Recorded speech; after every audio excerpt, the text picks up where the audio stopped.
Hi, I'm Megan from Warm Glass, and today I'm going to show you a project using alchemy glass. For this project I'm using alchemy silver to gold and French vanilla, both of which have a nice reaction with the silver foil. The silver to gold alchemy glass will change the silver to a nice gold colour, and the French vanilla will give it an interesting outline. So for my base I've got a piece of French vanilla glass, and here I've got the silver foil. When you're using silver foil, it's best to keep it in between the two pieces of paper that it comes with. Makes it a lot easier to handle and to cut out.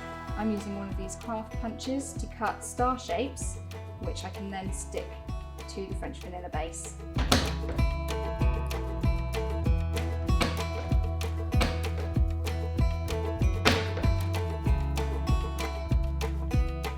So now I've got my stars. They're a little bit fiddly, but you can just slide the paper away, and I'm using Glastac glue to stick them down.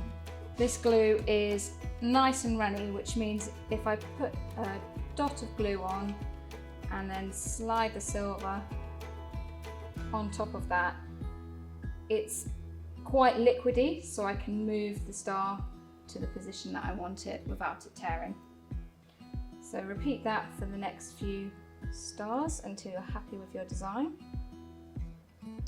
You can use tweezers if you're finding it a little bit fiddly.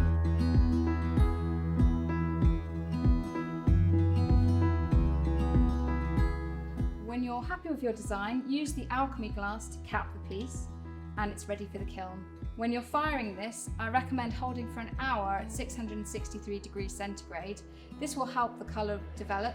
Also, I'm going to full fuse it, which helps the reactions develop as well. So here's a piece that's already been fired, and you can see here some lovely reactions happening with both the French vanilla and the alchemy glass. The silver has gone a nice light golden colour. You can expect some variation from sheet to sheet. This is using exactly the same products, but a different sheet of alchemy glass, and the colour has gone slightly more gold. And have a go using the alchemy silver to bronze as well for a different colour reaction. Thanks for watching.